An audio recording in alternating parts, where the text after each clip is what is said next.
All right, so here's my attempt at trying to capture part of the Shadows of Brimstone Hexcrawl kind of gameplay system here. And I'm really just doing this to try and help other people get over the hump of kind of being intimidated by the system or the amount of stuff that you have to print to be able to play it. There were some comments on Facebook that a user was unclear about how overland movement and all that stuff works, and so I thought I would just take a crack at showing that myself, so that I can help get other people into this incredible system. Because, just some background on myself. I've been playing Shadows of Brimstone for a few years and really enjoying it, but I've always wanted more, especially on the campaign front. And I had known about Hexcrawl from basically the beginning, but like many others, I was just intimidated by it. I mean, Brimstone already is a pretty dense rule set, lot of finicky, special rules, and so many different monster types and encounters and tokens and cards, thousands of tokens. And the idea of, hey, let's add on to that just seemed insane. But I was always interested in it, and I finally just decided one day to, kind of give it a shot. And so I went on Board Game Geek and got the files, and printed some stuff at FedEx, nothing super fancy. I had this map made there, so it's an 11 by 17 map with I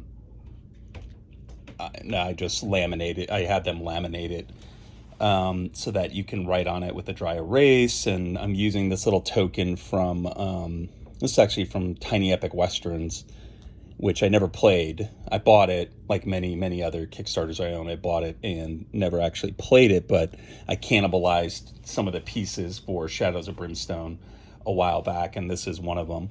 And so I use this to represent the party as I move in across the map. And, I've got a ton of other stuff printed. I got the adventure book and the encounter books printed on blurb.com. These turned out pretty well. I'm pretty happy with them.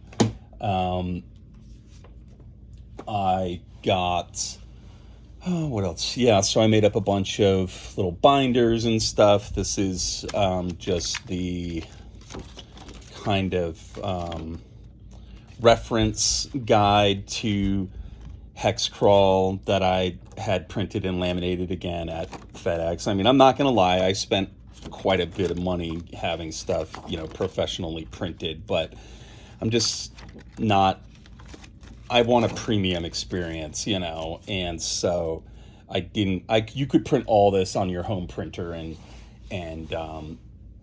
use it there. And I even have a laminator. I could have done it myself, but I wanted it to be kind of a high-end version of this fan content. And so while this isn't nearly as high-end as what I've seen other people do, it's working for me so far. So in terms of the Overland movement, which was the specific question that came up in Facebook, it's actually really simple. The whole kind of Overland system is pretty simple. You start each day with 6 movement points when you're on the overworld, and basically you're spending those movement points to move along this grid. I hope you can see. I'll zoom in a little bit here. You can see that it's literally called Hexcrawl because there are hexes all over the map. And so you're spending those movement points to move around the world. And so, one of the big differences between Hexcrawl and the standard Brimstone model is that it is a persistent world. So things happen that have a lasting impact. So I'll just give you a quick example and then we'll get into the movement. But so in my campaign, I failed my first mission. And as you can see, the result of that was that these three towns, Woodends, Larberg's Landing, and Stone's Crossing, which are on the kind of southern side of the map here, the southwest side of the map, got wiped off the face of the earth, basically. And so for the rest of my campaign, I can no longer go to these cities, these towns. And that like level of immersion and consistency within the world is just so awesome to me. And it's exactly what Brimstone was missing, because it's very abstract in the core game. You're just like, oh, I completed this mission and I'm going to a random town that has no name and no identity and won't be there after I leave, basically. This is totally different. When you go back to the town, when you go to a town, you roll to decide, what kind of town is it. For instance, I'm in Fringe right now. It's a standard normal town. It's got the 13th town trait, which I can't quite remember what it is right now. I think it's related to Darkstone. I'll look it up. That's why I wrote it down. And then you can see it's got these locations: the Frontier Outpost, the Gambling Hall, the church, the saloon, the general store, and the docks office. And this doesn't change. That's what Fringe has in it. So if I need to go to a docks office, if I need to get, an injury fixed or something, it's entirely conceivable that I could be over here and have multiple options, but this is the only one with a docks office, so I have to move in that direction. It's like a relatively simple change. I mean, literally all it takes is this map and a couple pieces of paper. But it completely alters the way the game plays because it adds that persistence. So in terms of moving around the world, like I said, it's very simple. You start the day, you wake up in the wilds. Let's just say I'm here.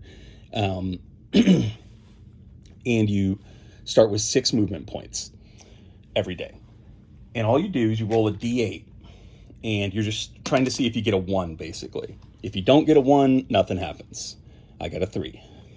If you do get a 1, then a wilderness event happens. And so what you do is you go into your wilderness encounter book and you just go to the wilderness encounter. There are 2 sections to the wilderness encounter area. There's kind of the encounters and then the results. So you want to look at the encounter area. And basically you just roll a D100 and it'll tell you what happens. So I'll give you an example of how this can play out. So I was here for my last mission in this mine, number 11 here. I can't remember the name of it. I think most of them are named. And I had just completed the mission. And in Hexcrawl, you don't heal fully when you complete a mission. It's not like the standard game where you get fully restored.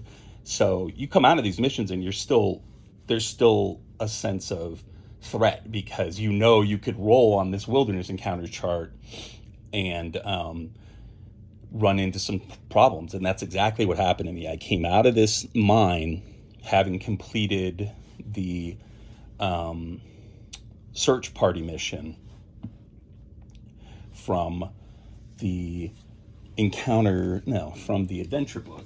I'm playing through the short story campaign right now, so it has its own kind of narrative. This is the only thing I wish there were a dozen of these campaigns. There's just the one that I know of. I can't find any others. It would be so awesome if there were more, just because it really appeals to me, the narrative aspect of it.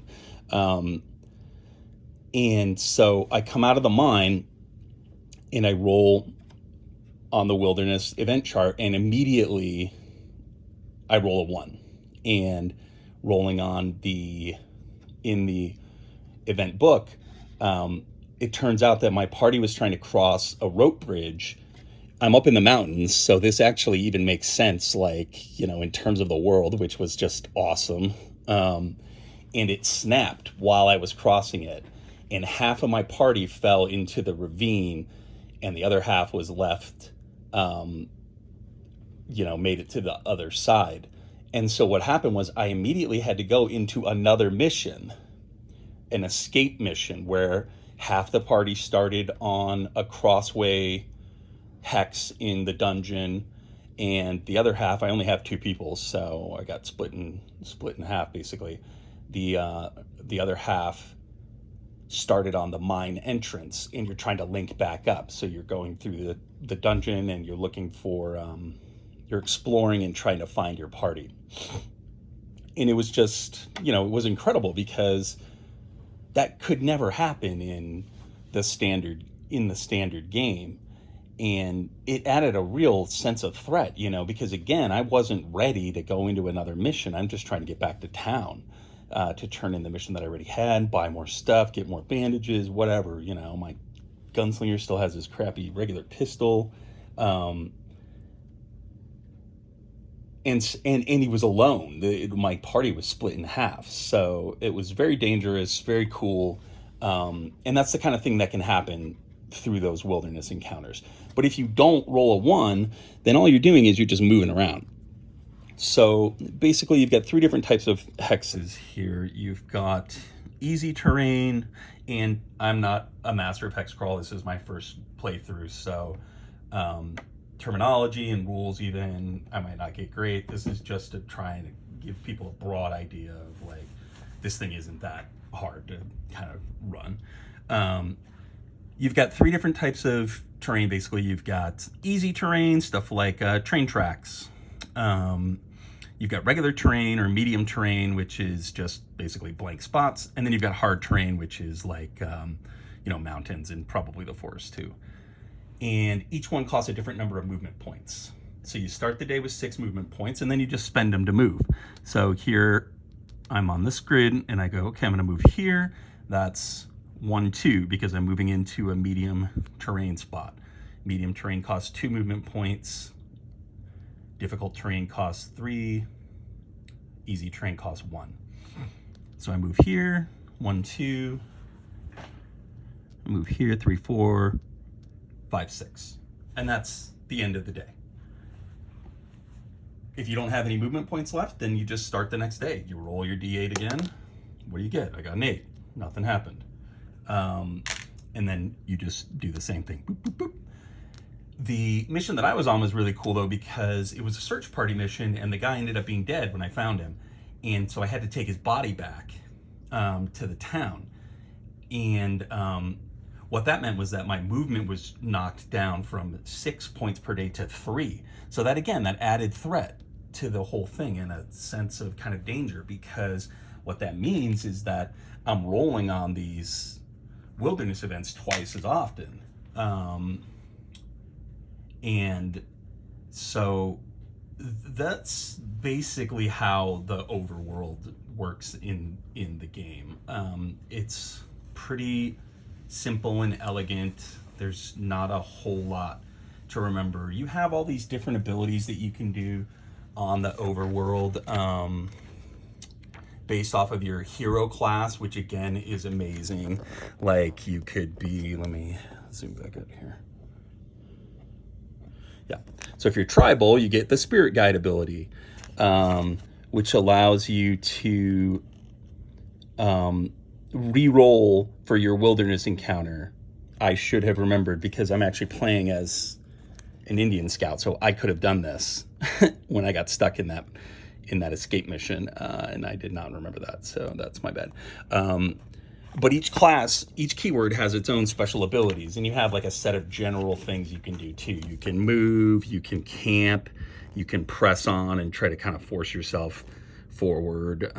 You can search. And so in terms of the overworld, that's the basics of it. In terms of jobs, it's pretty simple. You just have to be in a town and you at any time in a town you can decide to roll on the jobs board, which is also in the encounters book.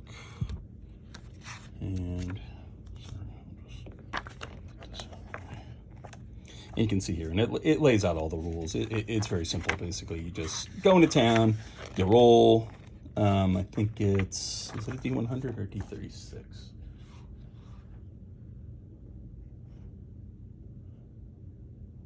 D100. And then whatever number you get. So if you get number 6, for example, you have access to the job before and after that, and then that job. The only other kind of rule is, and this has never happened to me, so I'm not sure, but I'm pretty sure if you roll a mandatory job, you have to take it. And the mandatory jobs are highlighted in red. So I don't know what's going on with those. I don't want to read it because I don't want the spoilers, but you know, there are like dozens of these, hundreds of these jobs, 100, I guess. So, and so you get the job, and the job will be something like, I got one that was like, become a gravedigger for a day. And so you're not even going anywhere. You're just hanging out in town. And what you're doing is you're rolling a D8 multiple times. I think it was 8 times. And based off those rolls, maybe you're finding something in the grave, or you're getting injured because you're overworking yourself. And then when you finish up, depending on the amount of stuff you found, you take some corruption hits because you're stealing from the dead, basically. There's another job that I got that was like a search party. And so it said something to the effect of travel to the nearest river. So somebody had gone missing, and there was a suspicion that the body might have floated downstream, basically. And so the idea was travel to the nearest river and search 3 hexes within that region or something like that. So that's what the jobs look like. And in the short story campaign, the way that it works is it basically forces you to do some of those jobs, because what'll happen is, if you can see this, so right now I'm on the Frozen Expedition mission, but I have 2 prerequisites, which is that I have to complete 2 jobs, and then I have to travel to a random town. Traveling to the random town is easy. You can see they're they're not numbered on the map, but they're numbered in one of the books or one of the guides. Probably on here.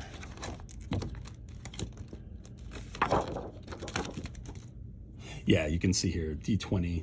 Then the towns are numbered. So you just roll D20. That tells you what town you got to go to, and then you head out. And the towns are the little kind of red blips on the map. So that's no problem, but I also have to complete 2 jobs before I do that travel. So I am currently in Fringe, and I just got back to town. Just the fact that you can even talk about this system like this, like where it kind of sounds like a role-playing game, you know, like, yeah, you know, I just got, it's like I'm talking about my real life. It's incredible. I just got back to town and brought the dead body to the poor widow and got my reward. And this is another really cool thing, like the rewards, because the world is persistent, the rewards can be persistent too. This could never happen in the core game. The reward that I got for one of my missions, I think it was another wilderness encounter. I found a dead body, and it had some gold on it, and I had the choice of stealing the gold or returning it to the widow. I returned it, and as a result, now I get to stay free in the hotel in Fringe for life. So again, that's another thing. You could be here and you could be like, well, I got to get to a town. Do I want to go to Last Chance? I don't have very much gold. I should go to Fringe because at least I can stay for free.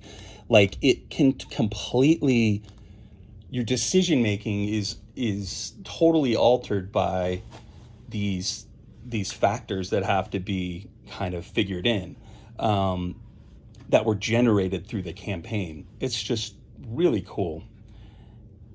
So that's like a really brief overview of basically Hexcrawl in general, and in particular the kind of Overland movement system, and how jobs and whatnot work, and how the jobs interact with missions in the short story campaign.